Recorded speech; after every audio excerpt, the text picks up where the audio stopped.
Oh, oh,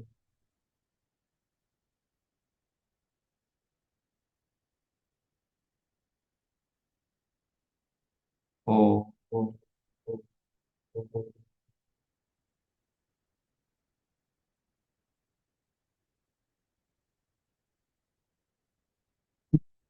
Om Sahana Vavatu Sahanau Bhunaktu Sahaviryam Karavavahai Tejasvinavadhitamastu ma Vidvishavahai. Om Shanti Shanti Shanti. Om Samast Jan Kalyane Niratam Karunamayam Namami Chinmayam Devam Satgurum Brahma Vidvaram Satgurum Brahma Vidvaram. Om Parthaya Pratibodhitam Bhagavata Narayanena Swayam व्यासेन ग्रथितां पुराणमुनिना मध्ये महाभारतम् अद्वैतामृतवर्षिणीं भगवतीम् अष्टादशाध्यायिनी अम्ब त्वामनुसन्दधामि भगवद्गीते भवद्वेषिणी यं ब्रह्मा वरुणेन्द्ररुद्रमरुतः स्तुन्वन्ति दिव्यैस्तवैः वेदैः साङ्गपदक्रमोपनिषदैः गायन्ति यं सामगाः ध्यानावस्थिततद्गतेन मनसा पश्यन्ति यं योगिनः यस्यान्तं न विदुत्सुरासुरगणः देवाय तस्मै नमः देवाय तस्मै नमः। ॐ श्री गणेशाय नमः। ॐ श्री सरस्वत्यै नमः। ॐ श्री गुरुभ्यो नमः। Hari Om. So in the second chapter, we are, after having talked about the highest knowledge, that we are all that Atma consciousness, imperishable, Bhagavan then tells Arjuna what is his duty in this battle. He is fighting on the side of Dharma. And then Bhagavan has, in the last 5 to 6, 7 verses, very beautifully covered Karma Yoga, which is where we all are. We all have to work, but how to work, that Bhagavan has told us is Karma Yoga, which will be covered in detail in the whole third chapter talks about Karma Yoga. But here briefly, Bhagavan is telling us that actions dedicated to the Lord, performed unselfishly, without I and my, without doership, is Karma Yoga. And last week we had heard that karma is far inferior to Karma Yoga. If we do our normal activities, of course, we have to do to maintain the body and so on. But our attitude should be that whatever I'm doing as a service of the Lord. If I'm cooking, cleaning, working in the office, wherever I am a humble servant of God and He is working through me, and all my actions are dedicated to Him. And that is Bhagavan also called as Buddhi Yoga, where the intellect decides what is the right thing to do. And he says at the same time, the action should be efficient. If it's not for us, then we try to think, okay, it's not my work. I can do it. No, he says karmasu kaushalam, action should be efficient with wisdom. And such a person then does not get bound by vasanas.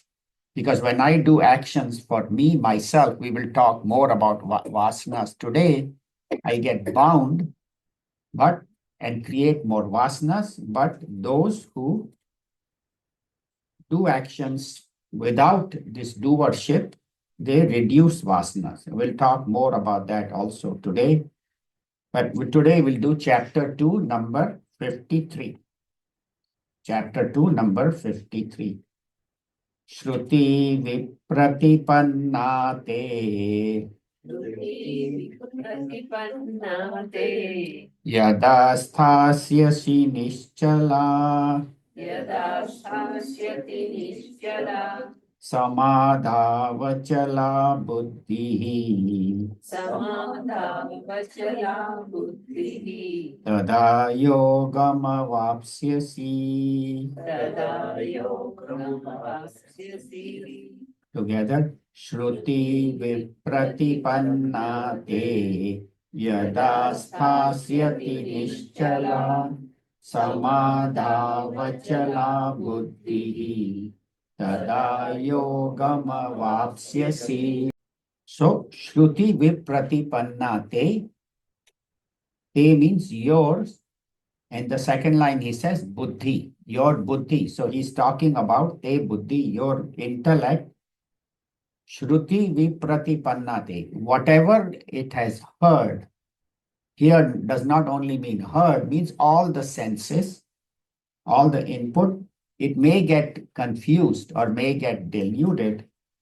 But even though all these impulses are coming, which are confusing, if your buddhi can be nischala, can be firm, stasyati, firm abidance in the truth.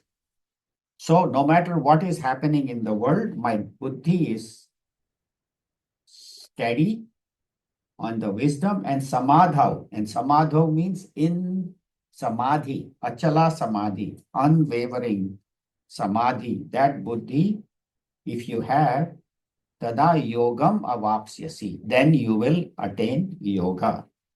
So what is this Shruti vipratipanna and what is this buddhi and what is samadhi? We'll talk about that. So Shruti means whatever I have heard. So when Bhagwan mentions heard, means whatever I have heard, seen, smell, tasted, touch. Because these five sense organs constantly are bringing impulses. I'm seeing, hearing, smelling, tasting, touching different things. And so constant input, and now it has increased even more, with internet and with computer and with phone, constantly our mind is bombarded with not only what is happening in the olden days, it was only neighborhood. Now you can find out anything happening anywhere in the world within moments. Some bombing happens somewhere in Lebanon and immediately the news comes on your phone. 200 people died or whatever. So constantly our mind is bombarded and then our mind runs outward. It gets disturbed. Oh, what is happening? The world, so many problems. It is so bad. And so our mind is constantly disturbed and worried. But my intellect, which is the right understanding, should be focused on the goal.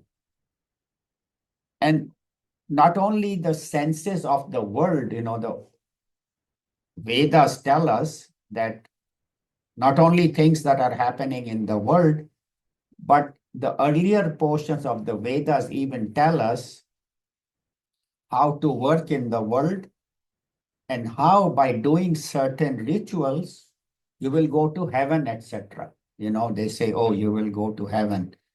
So then I start thinking, if I do this action, if I do good, or if I do this ritual, or then I will go to heaven. And then Menka and, Ramba will be dancing there, Apsaras, and Indra will welcome me. And then I sit on my table and clap. And whatever I want, come. I want pizza, it will just appear. Anything, food, Chinese, anything I want. So then our mind is not only disturbed about this world, but even about other worlds. What are the joys? And in that disturbance, I lose sight of my goal. What is my goal in life? What is my purpose? And we end up with various doubts. What should I do? What should I not do? It can be the simplest doubt. I get up in the morning. Should I have tea or coffee? Should I have breakfast or not? I am on the 16-hour fast. I shouldn't eat breakfast. So it starts with that doubt. And then what should I wear? I'm going to work, or what should I wear? And then when I go to work, what is my duty, what I should do, or what is right, or what is wrong. If I do this is good for the company, but if I do this, it is good for my personal. So all those doubts arise, from the smallest to the duties. But the biggest doubt is, who am I? That is our biggest doubt. And we always think that I am this ego, this body, mind, intellect, this ego, the perceiver, feeler, and thinker. And scriptures tell us that we are the Om, the consciousness, and do not have your actions determined by vasanas. And so, how do I get the right knowledge? So, Shruti means one is listening to the teacher. We go to Mahatmas or Swamis and Swami Chinmayananda and so on. What he has written in Bhagavad Gita, his discourses, talks, or other Swamijis that come here, we listen to them. That is one Shruti, listening to the right knowledge from the right master. And then other Shruti is from the Vedas, the Upanishads, the spiritual texts, which over thousands of years have been giving this knowledge. So one who is able to keep his mind on the teaching of the scriptures, he will have the right action. So how do we guide ourselves? By actions, by advice of Mahatmas, and by the scriptures. And then our intellect does not get deviated.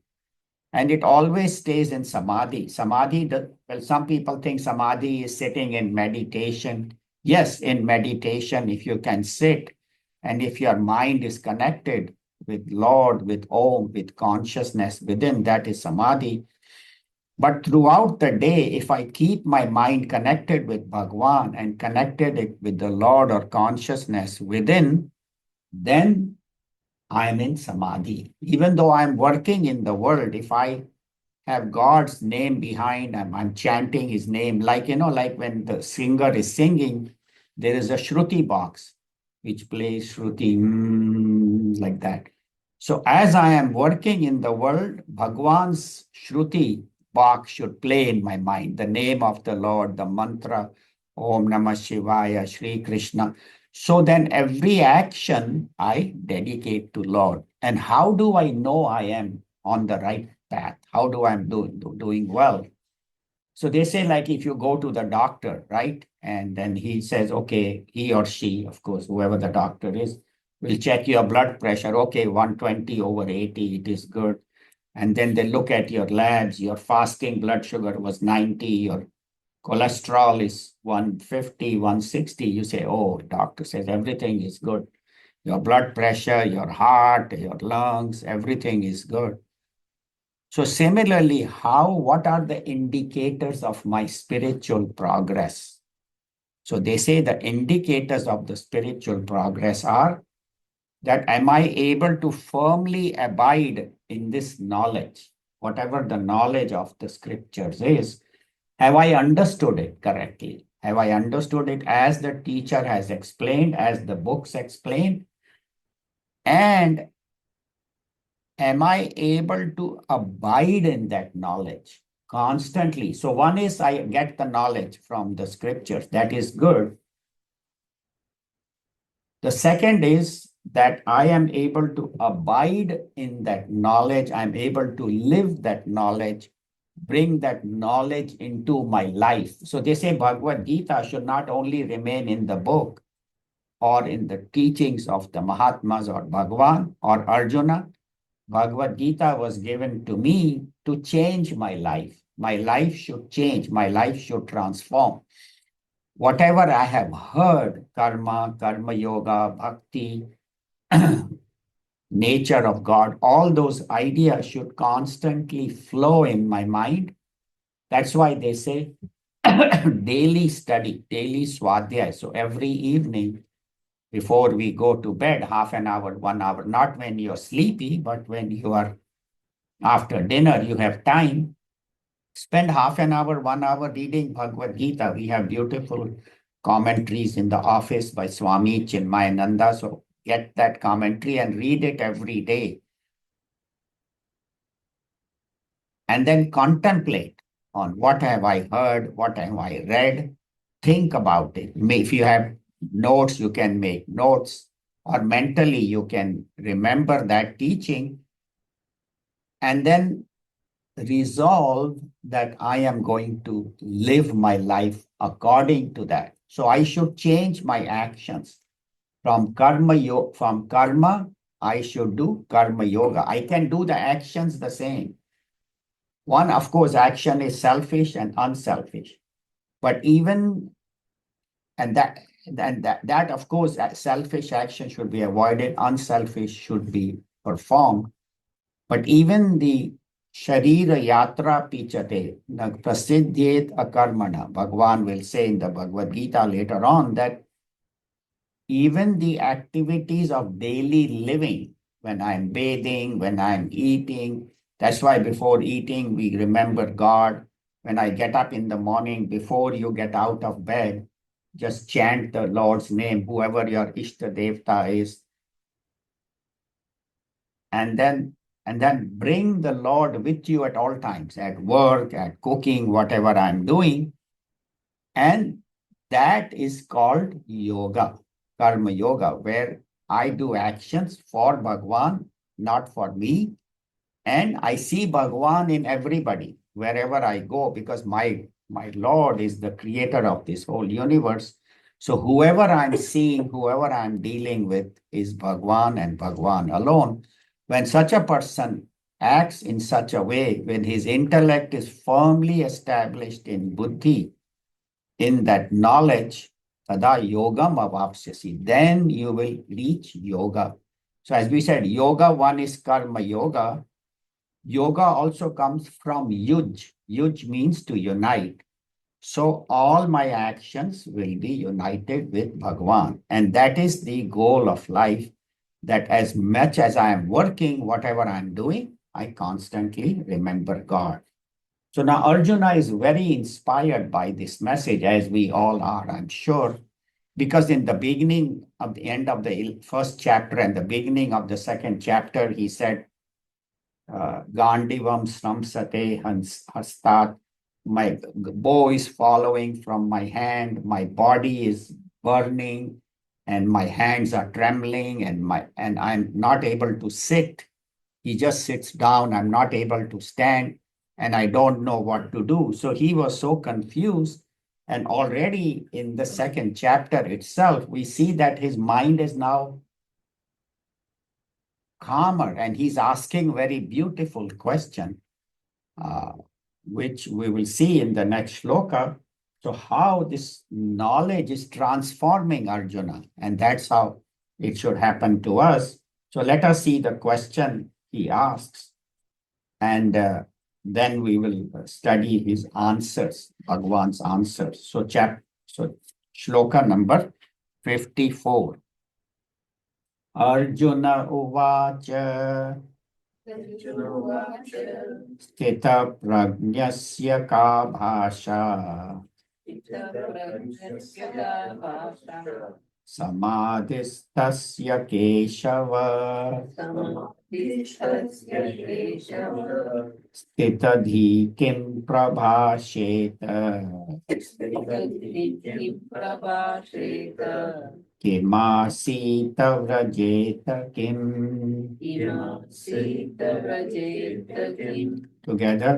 Arjuna Uvacha Sthita Prajnasya Ka Bhasha Samadhistasya Keshava Sthitadhi kim prabhasheta kimasita vrajeta kim. So Shloka 54, Arjuna said, having listened to the Lord's teachings about karma and about the highest knowledge, he wants to know how a man of wisdom, you mentioned that this wise person who is always established in the self, in the buddhi, in the right knowledge, and does not get perturbed, how does he or she function in the world?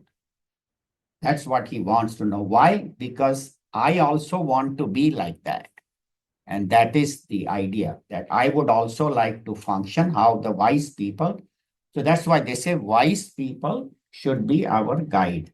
So Arjuna Uvacha. So he said, Sthita Prajna. Now that is a new term. Sthita Prajna means whose wisdom is established in the knowledge, whose mind, whose intellect is established, firmly fixed in the knowledge of his ka bhasha. What is his bhasha? Bhasha does not mean language. Bhasha means paribhasha. Hindi we had a word, paribhasha means what is the definition? How do you define a man of wisdom? Man, of course, man or woman, but a man of wisdom. How do you define him? Secondly, who is he? Samahadihi sthasya Keshava, or Bhagwan Krishna, who is always established in samadhi, as we had heard in the last shloka. Samadhi means his mind is always connected with God within and with the true knowledge. So how do you define him? Number one. Number two, sthitadhi, this person of firm wisdom, kim prabhashet, how does he speak? Kim asid, how does he sit? And vrajeta kim, how does he move about? So kim prabhashet means how does he, when he talks, how does he interact with people in the world? Number one. Kim asit means how is he firmly established in the wisdom? Sit means how does he sit on this knowledge? How is he established in this knowledge? And Vrajeta came. And then how does he move around in the world? How does he function in the world? So what is his definition? How does he communicate with others? How does he stay firmly established in the knowledge despite all the world's problems? And how does he deal with others?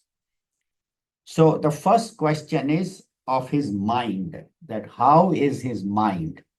How is his mind? How does his mind function? That is the first question. Bhasha means what is he internally? How does he or she think? And then when he says, how does he speak? How does he move around? How does he interact with the world? And what are the external appearances? One is what the knowledge I have, and then the knowledge becomes my speech and becomes my actions. Whatever I'm thinking, sooner or later, it comes out as speech, and then eventually as actions. Whatever I think, I speak. Whatever I speak, I do. And so how does this person think? How does this person speak? How does he deal with the world? And it should not, his interest was not casual. He was serious. See, our interest many times in asking a question is very casual. In Hindi, there is a phrase, नाई की दुकान देखकर बाल बढ़ जाते हैं. That means I don't really need a haircut, but I see a barber shop. I say, chalo yaar, baal katwa hi lete hain. Let me get my hair trimmed. So same way, person comes and there is an opportunity to ask questions.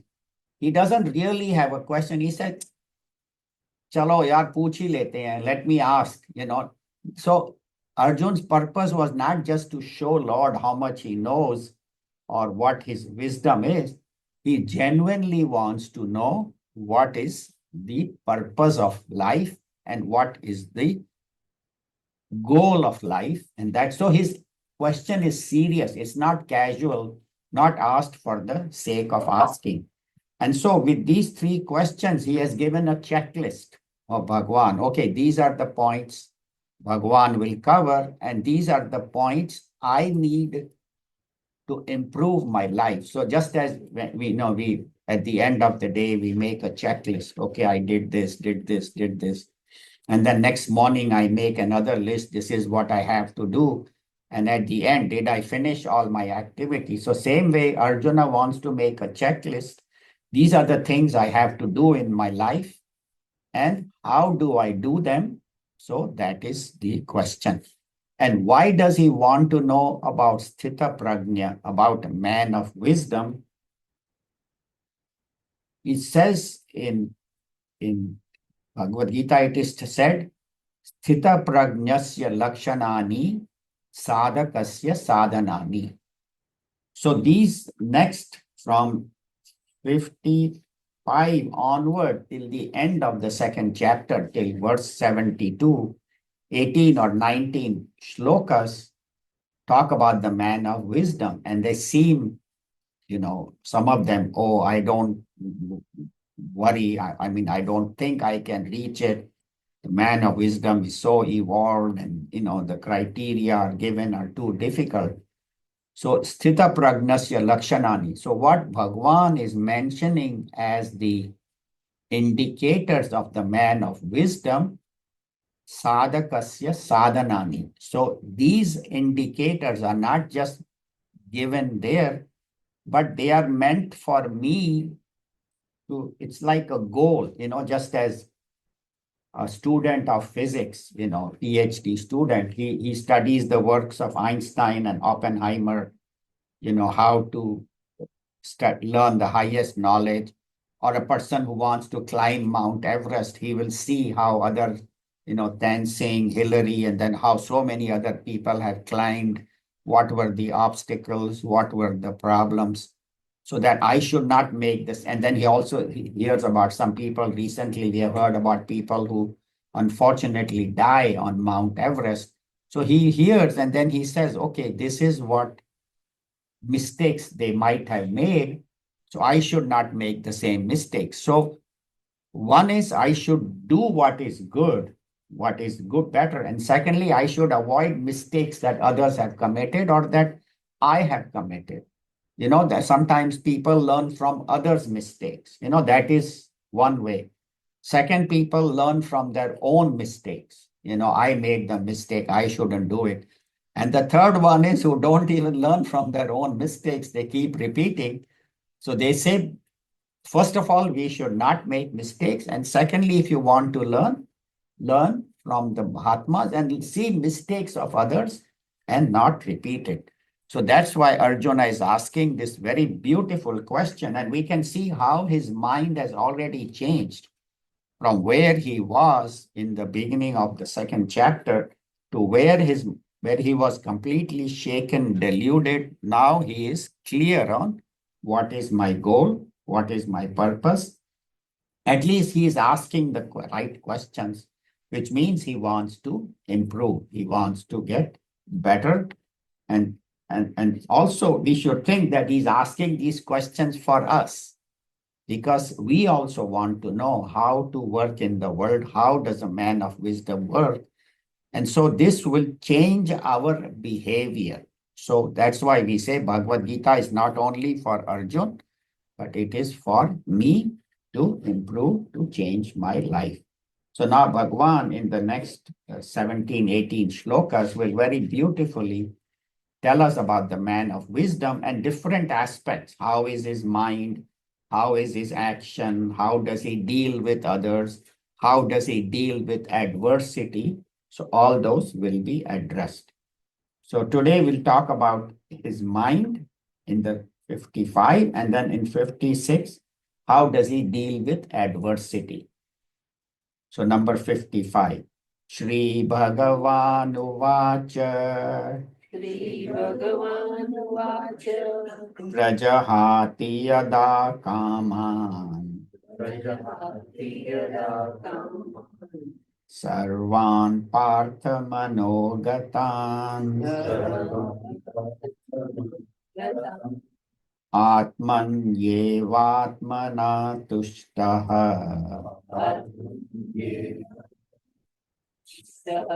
स्थितप्रज्ञस्तदोच्यते स्थितप्रज्ञस्तदोच्यते श्रीभगवानुवाच प्रजहाति यदा कामान् सर्वान् पार्थमनोगतान् आत्मन्येवात्मना तुष्टः स्थितप्रज्ञस्तदोच्यते.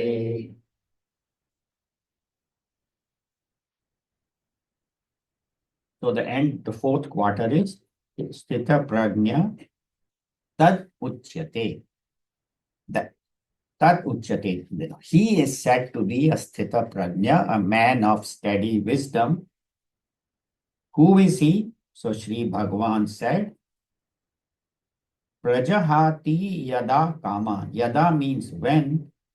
Prajahati Kama. Prajahati means he casts away desires. He throws away desires.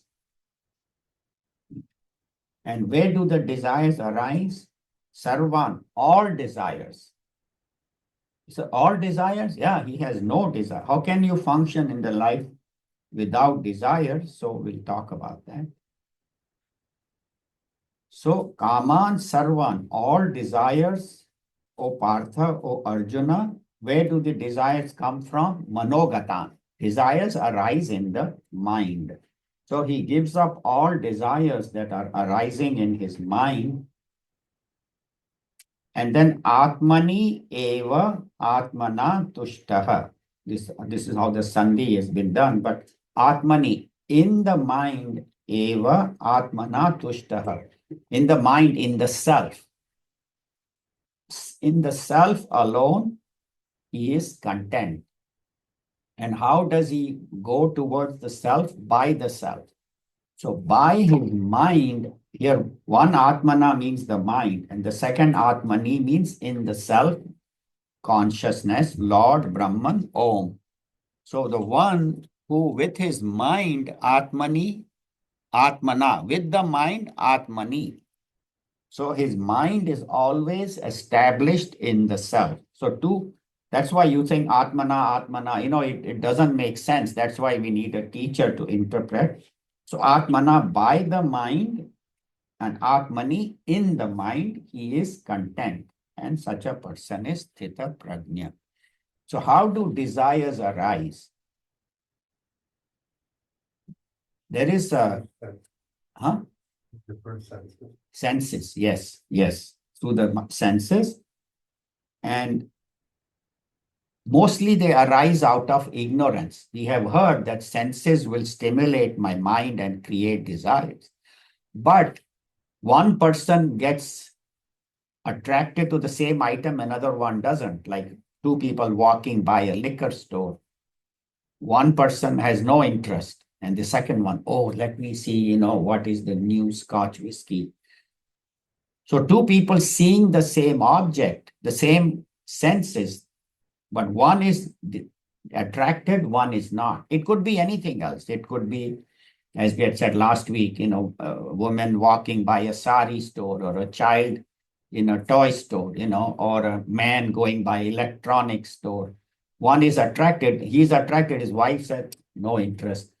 So it is arising from the mind, even though the senses are giving the same input. And where does the desire come from? Ignorance.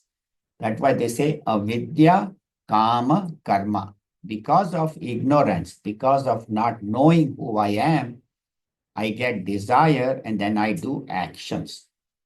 So it does not mean that I should not have desires. It's not that. What they are saying is that when I do not know that I am complete, that my true nature is Om, and God is within me, and I am complete, then out of incompleteness, desire arises. I don't know, I think I'm incomplete, and by getting this object, I will be complete, or by getting this person, I'll be complete, or by getting this job or position, I'll be complete.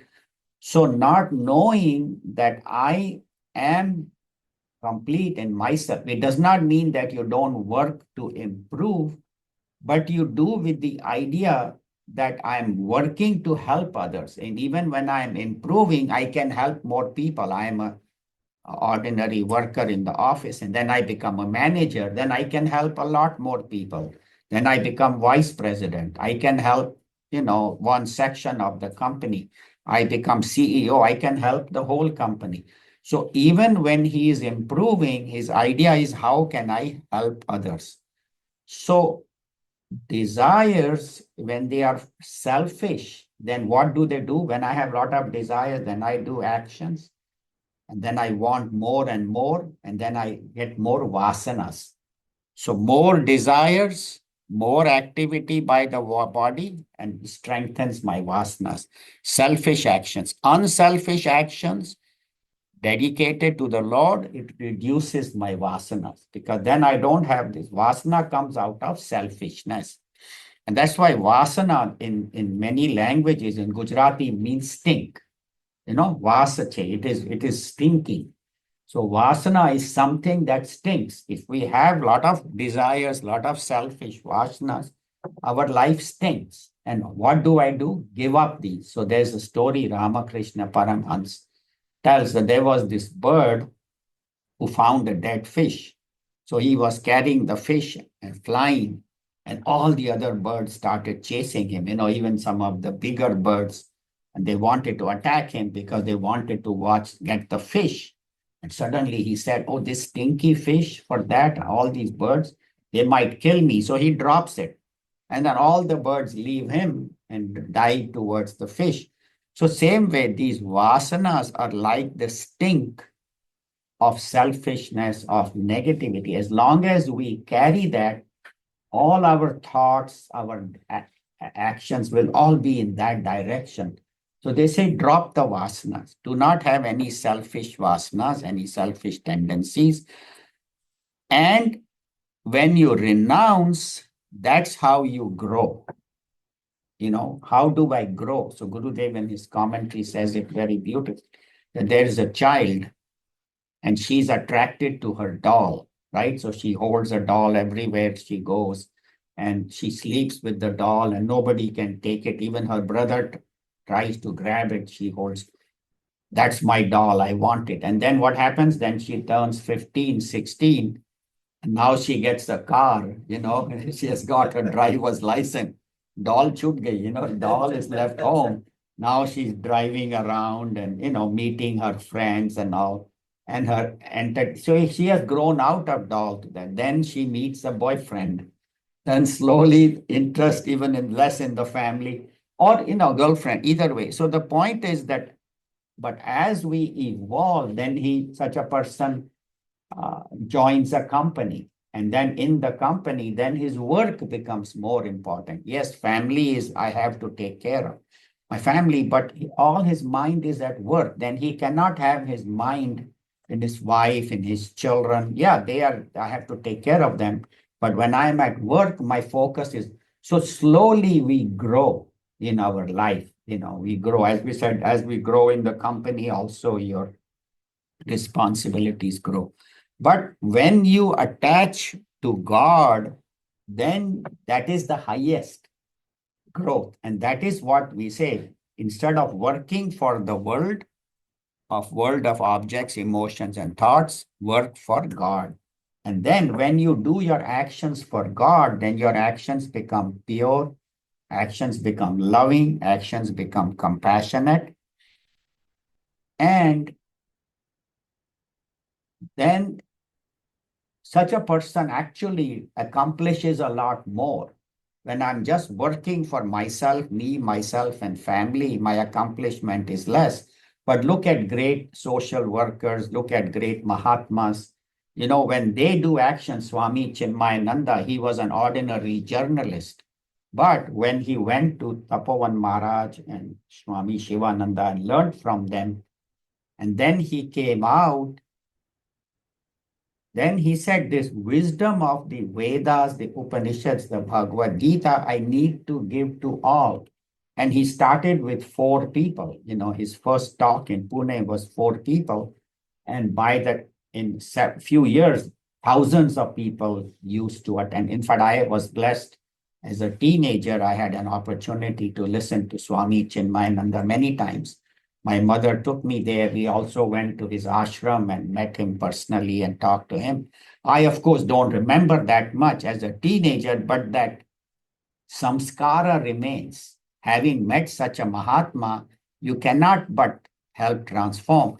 So, from an individual journalist to four people, thousands were listening to his lecture, and now there are millions of people throughout the world. There's 300 plus centers, and then there are many other places where there are not centers, but study groups and people are meeting. And throughout all the major countries of the world, Chinmaya Mission is working. So how? Because of that one person with the one vision, or like Swami Vivekananda, he learned from Ramakrishna Paramhans, even though he lived a short life, how many Ramakrishna mission centers, Vedanta centers are functioning. So we can see how one individual, when he or she has the right goal, right means, how that person can influence so many other people. And for that one, and we see in their life, they're always connected with self, with God. Swami Chinmayananda always used to say, Shiva, Shiva, Shiva. Every time his mind is always in reveling in God, reveling in that divinity. So always able to remember God. And God is the self, God is the Om, the consciousness within. And then such a person is ever content. See, when my mind is in God and they say God is the one doing everything, then I am content. I put my best effort, and then at the end of the day, I say, whatever God has given is what I deserve. I am content. He is not, unnecessarily asking for more. He says, whatever I have done my best. It's not that he doesn't work, but at the end of the day, whatever result I deserve, I got. Not only whatever I got, but wherever I am, God has placed me here. God has placed me in Bakersfield. God has given me a male body or a female body. God has given me this career. Maybe I'm a doctor, engineer, computer programmer, housewife, mother, father. All wherever I have been placed by Bhagavan. And whatever actions, whatever I have been given, my house, my car, my family, my children, all are Bhagavan's gifts. And once such a person works, then he has no ego. Then he has no perceiver, feeler, thinker, I, me, and my. He says, God alone has placed me. God is the one who has given me whatever I have. So my actions are dedicated to God and God alone. So that is the man of wisdom who has given up his personal desires and is content. Atmani eva atmana tushta. His mind is content in the self, and such a person is sthita prajna tad uchyate. He is said to be a man of wisdom. So here we have seen what is the definition, what is his bhasha, that his mind is always free of desires, mind is always dwelling on Bhagwan. Now in 56, Bhagwan will tell us how this person deals with unfavorable situations and negative tendencies that arise in his mind. How does he deal? In shloka number 56. Dukheshvanu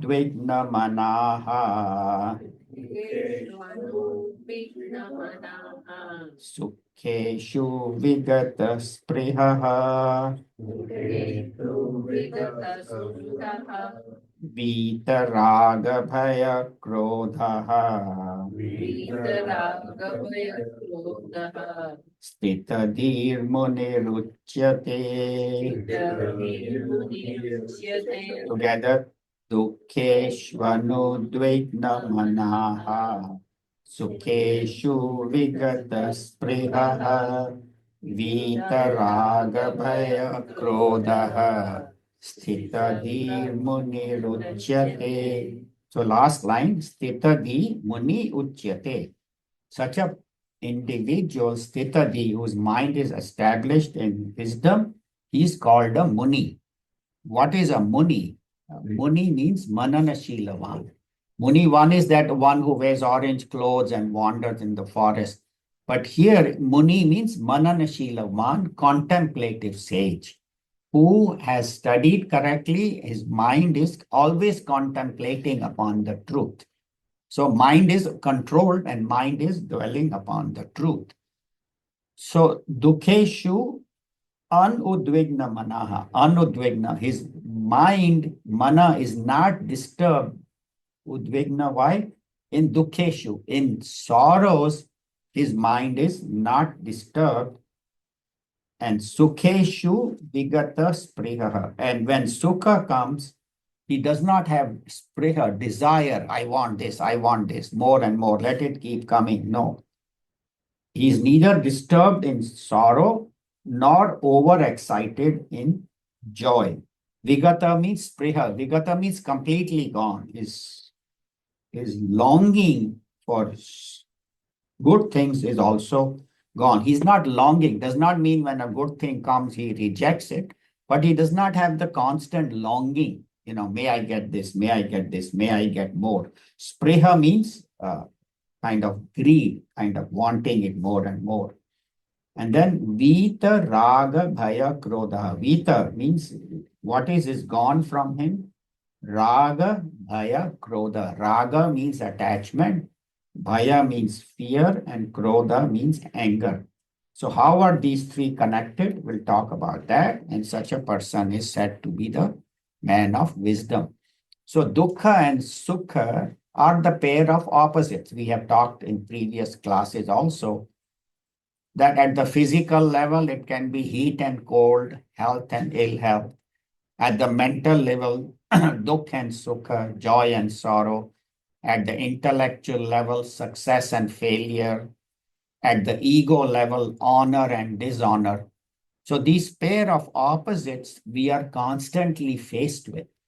So we have last week also we talked about samatvam yoga uchyate. The man is said to be equanimous, where he knows that joy and sorrows will come. Now, where do sorrows come from? Where do problems come from? So they say there are three sources: Adi Daivik, Adi Bhautik, and Adhyatmik. Adi Daivik means that come from divine forces. So now we had, two bad hurricanes in Florida. So that came from Adi Daivik. And sometimes earthquakes, all those things can happen. And those are Adi Daivik. And Adi Daivik, it's kind of I wasn't sure whether to address the topic or not, but I'll just say it.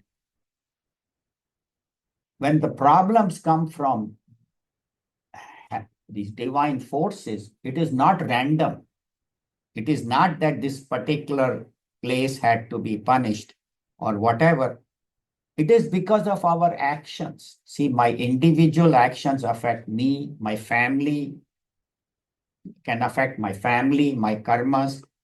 And then there are karmas of the individual, karmas of family, karmas of society. Certain societies have done persistently bad things, and sooner or later those actions will come back. Nobody gets punished without any reason. If any sorrow is coming, it is because of karma, and the actions could be at the community level, at the national level, at the earth level. The earth is now, we are doing so much global warming, destroying our atmosphere, and that's creating terrible hurricanes. And again, why certain people are affected? There has to be some samuhik karmas of that particular state, that particular community. I know it's kind of a controversial, I didn't know when. But the point is that any joy or sorrow is coming is because of karmas. If you have done good, you will get the right result. If you have done bad, you will get. So do not look at why me or why is it happening to me. Understand that I must have done something good or bad, because of which good or bad results are coming. And in Sanskrit, there is a saying, Agatam Swagatam Kuryat Gachatam Na Nivarayet. So wise person sees joy and sorrow coming. He says, Swagatam, ow, come, come. He said, joy, yes. Even sorrow, yes. Agatam Swagatam Kuryat. He never complains. And Gachatam Na Nivarayet. And when the joy or sorrow is going, he doesn't get attached. Our idea is good things should come and sorrow should not come. And bad things should go away, good things should remain. Wise person says, joy and sorrow are coming because of my karmas, because of my situation. And when they come, he welcomes them. ठीक है, joy आ रहा है तो भी ठीक है, sorrow आ रहा है तो भी ठीक है, because he knows that everything is temporary. Joy has come, it will go. Sorrow has come, that will go too. So when they are leaving, he said, okay, ठीक है, you came, you left. So that is the way to live life, that in joys and sorrows, accept everything, deal with it. Not that if there is something sorrowful, you don't fix it. But if you can fix it, fine. If not, you say, okay, Bhagwan, this is my karmas coming. I accept it and then make the best of it without complaint. And only that can happen when your mind is always established in Bhagwan. And then he says, Raga, Bhaya, Krodha. Raga means attachment, Bhaya means fear, and Krodha means anger. So I want something. And I have a fear I may not get it. Or I got it, then I have a fear I may lose it. So that is Raga, attachment creates Bhaya, fear. And then Raga can create Krodha. I wanted something and I couldn't get it. Somebody else got it or some obstruction came. So then I get angry at that person or that situation. So attachments gives fear and fear also leads to anger. So for example is I'm going through the shopping mall and there is a sign 30% off. It's pre-Christmas sale. And then next shop I go, 2 shops down, it is same item, 25% sale. Say, oh, there was 30%, this is 25%. It's actually the same owner who owns both the stores, but he's very smart. He puts one place 30 and one place 25. And both are made in China anyway, everything is made in China. So then the person, I should go to that 30%, or I should go quickly before it sells out. Or if he happens to go home, says, he has the fear, I should have got it at 30%. Tomorrow I go, sale may not be there. So fear comes. And then he goes next day and he finds the item is gone, it's all sold out. Then anger, why didn't I buy it? Yes.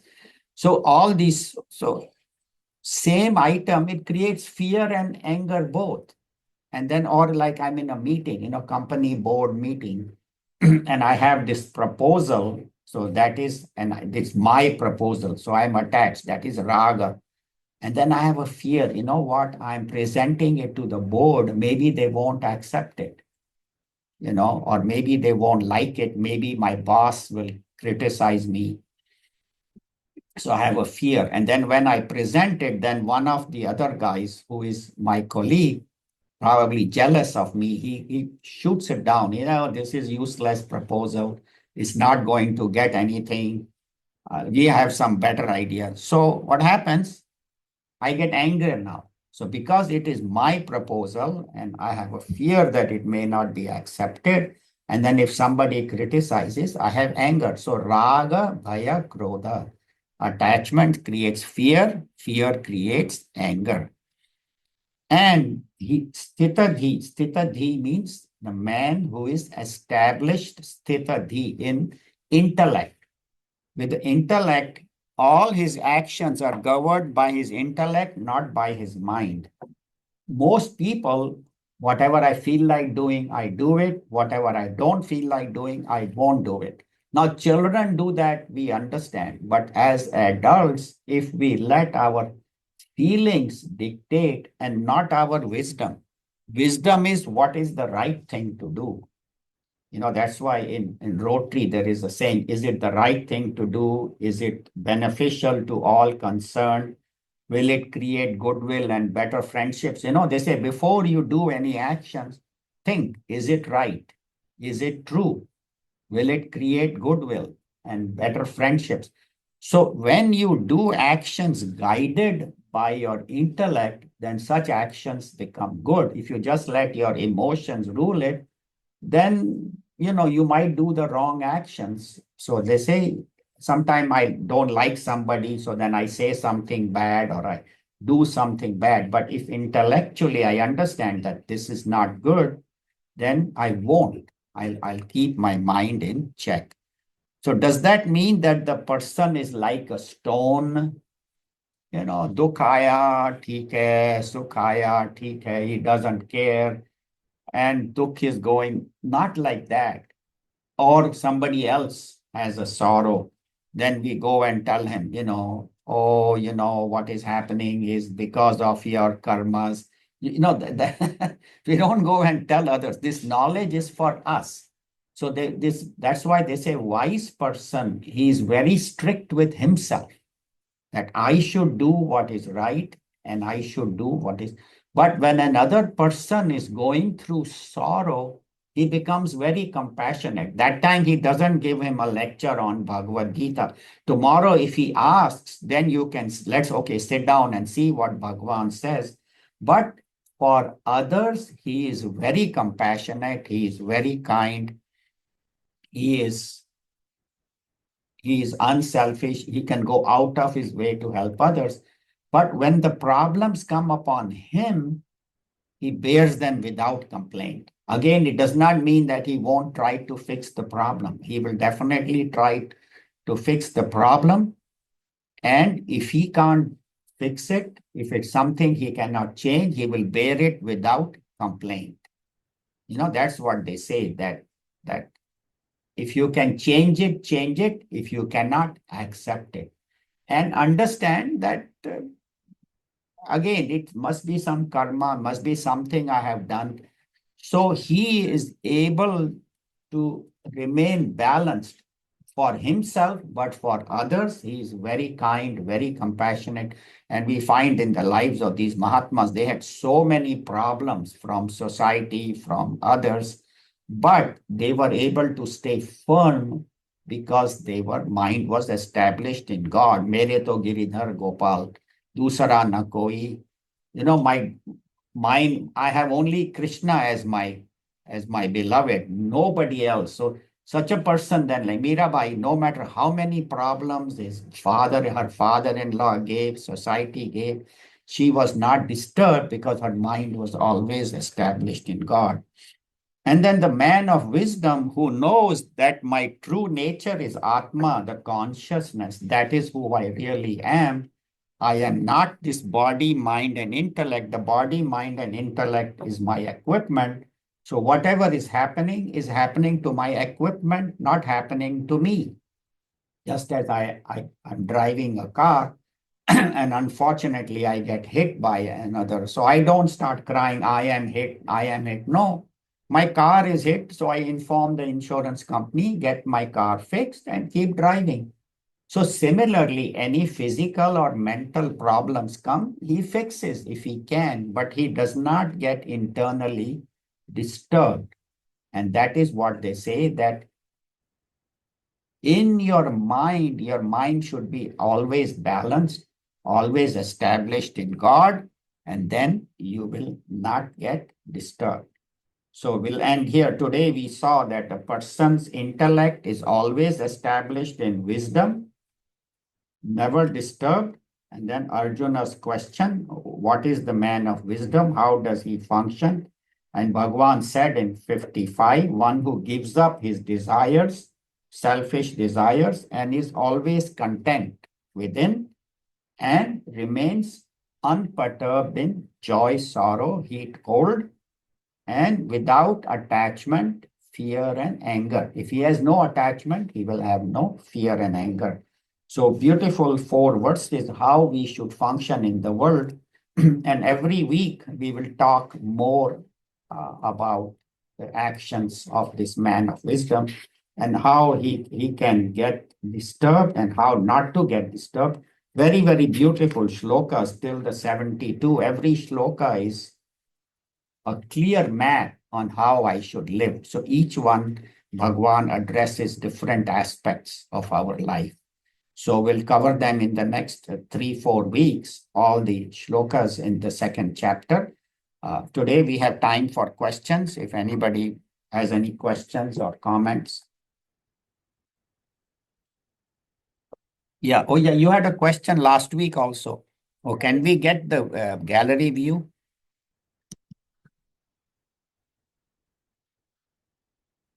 Yeah, we have it. Okay. That all of them are here?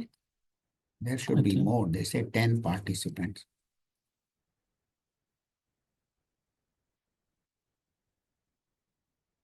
Yeah. Okay. So yeah, you have a question. Go ahead, please. Yes, it was from last week. You can ask a little loudly so they can hear us. Yes, it was regarding detachment. And I was trying to apply that because we can use disattachment in many forms. Like they say that you should be detached oneself, but be one with God. You know, you have that relationship. How do we, have a healthy marriage with that disattachment in mind? A healthy marriage, see God in the spouse. No, really, ultimately all of us are divine.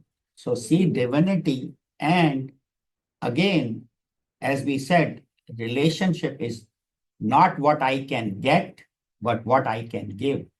So if that kind of relationship one has, whether it's your spouse, whether it's your children, your parents, so when I have the attitude of giving rather than getting, it automatically creates a healthy relationship. So, and seeing God everywhere, in everyone. So then you have love for all without hatred. Does that answer your question? Thank you. Any other questions? How about on Zoom? Anil ji, Yes. did you order the books from Tapoban's life? I'll talk to Neeru. She'll order today. You were very impressed with it. Yeah, we'll send it to you. I'll tell Me you. one. I'll have to check in the office. If we have it, I'll mail it to you tomorrow. If it's not in the office, we'll order it. Also, Mundak Upanishad is what we are going to do on Tuesday. Mundak Upanishad. So if you don't have it, you can check in the office. And if it's not there, then ask Neeru. So I'll find out that also, Umaji. I'll send you both Mundak Upanishad and the. Thank you very much. Thank you. Any other question on Zoom or in person? Yeah. Question on senses and how we can intervene if necessary. So, Little loud, yeah. yep. So, we have, we use our senses to perceive the world and everything around us. And there might be a situation where, when our senses, we have the sixth sense that, something bad is going to happen in the situation.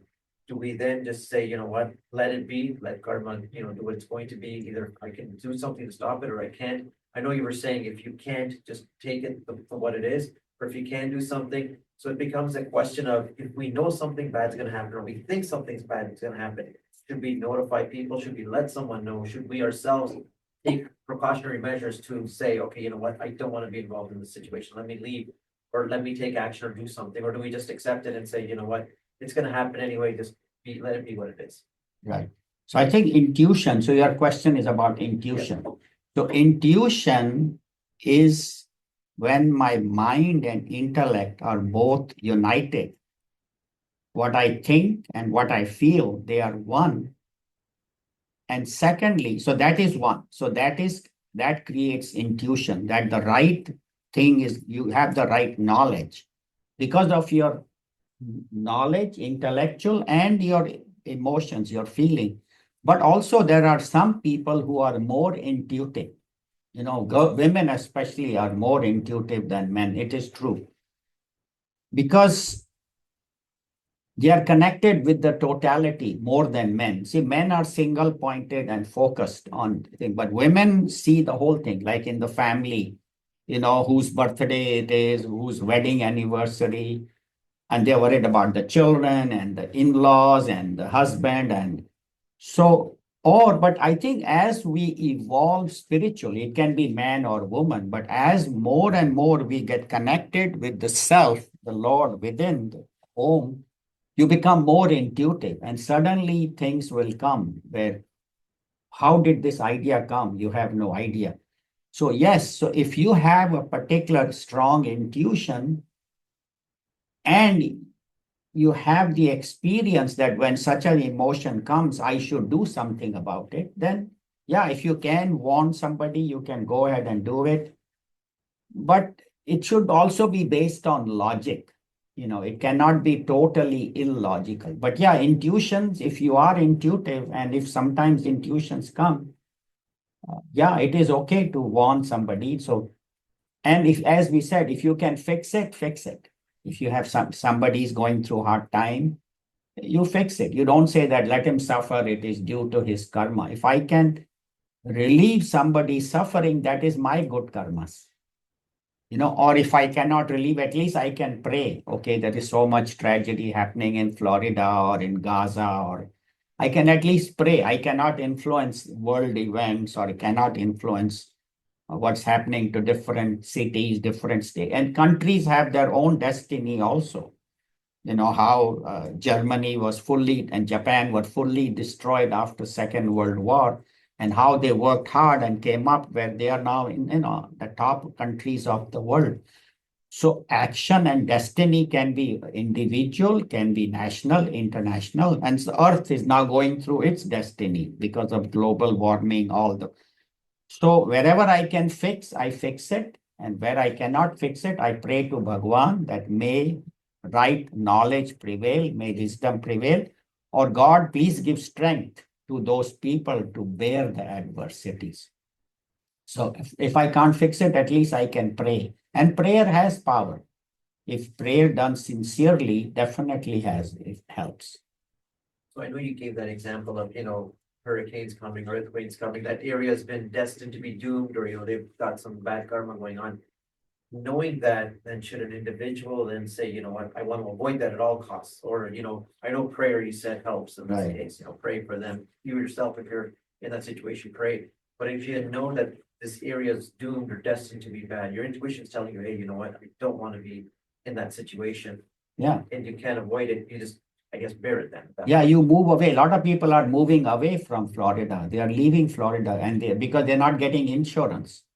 They're not getting homeowners insurance. And they said, my house already 2 times has been destroyed by flood. I don't want it again.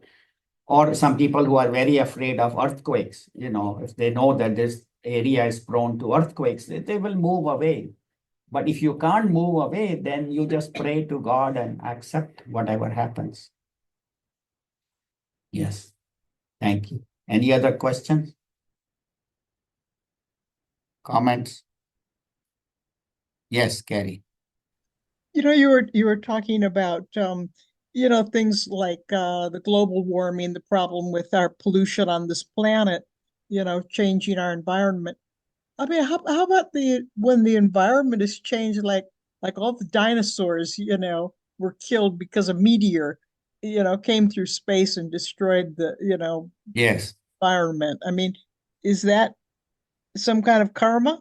No, that was good for the earth. Otherwise, the earth would still be occupied by dinosaurs. They were ruling in you and I, all this human civilization. So that was divine action, where he sent 2 meteors. We are reading now, 2 meteors were sent. And so there was a divine power because the dinosaurs would not allow you to have an internet, computer, car. You would be still living in caves, living in caves, hiding from them. So that was very good. This is our good punya even before we were born, huh? Yes, yes. No, I think what you can say, God or the higher power had something better for the earth. He wanted to earth to be occupied by humans who can evolve spiritually, attain enlightenment. Dinosaurs would have never attained enlightenment. They would have never been studying Bhagavad Gita. So there's a divine purpose in all that. So that's Well, some how of them were vegetarian. yeah, but they were not studying Bhagavad. No, but most of them were very violent. So anyway, we'll end here. Who knows? But those dinosaurs are coming into human now. Yeah, the dinosaurs are coming in human Yeah, I mean, form. maybe we were dinosaurs this time. Right, could be. Time of the Yes, universe. right. So That they is became human. Now they died and they became human. right. 8.4 million births. We have gone through 8.4. So one of So, them I could mean, be there are no dinosaur. things left. Right, it could be Apart from dinosaur. same Brahman modified into humans. Yes, yes, it could be protozoa, virus, bacteria, fish, animal. We have gone through monkey, chimpanzee, and then human. So that is the, So then can we take hurricane and all that comes in is also good cleaning out the earth or something? no, it's not good, but it is again, I think it is a manifestation of humans' karmas. That's why these things are happening. Yeah, I think. And earthquake, if it kills so many people, or hurricane kills, destroys so much, I think it is result of karmas, whoever's karma, so we don't judge them. But we'll end here. Thank you. And next week, we will have the class. Swamiji Ishwaranandji was supposed to come from Monday to Thursday, 28 to 31st October. He won't be coming because a lot of people are out of town, Diwali time, and we got a lot of feedback that people won't be here. So we didn't want to invite Swamiji and have only, 3, 4, 5 people in the audience. So he decided to postpone. So he will be coming in February, Swami Ishwaranandji. Our next Swamiji will be end of December after Christmas. Soham Chaitanya ji is coming from San Jose, 26th to 30th December. But in the meantime, we will continue. Also, we have Diwali Mela on 3rd November, which is 2 weeks from today, Sunday. So we will be seeing how Diwali is celebrated in various parts. So please join us. So we'll end here. Om Sarve Bhavantu Sukhinaha Sarve Santu Niramayaha Sarve Bhadrani Pashyantu Ma Kaschid Dukkha Bhag Bhaved. Om Shanti Shanti Shanti Hari Om Shri Guru Pyo Namaha. Hari Om. Thank you. Hari Om.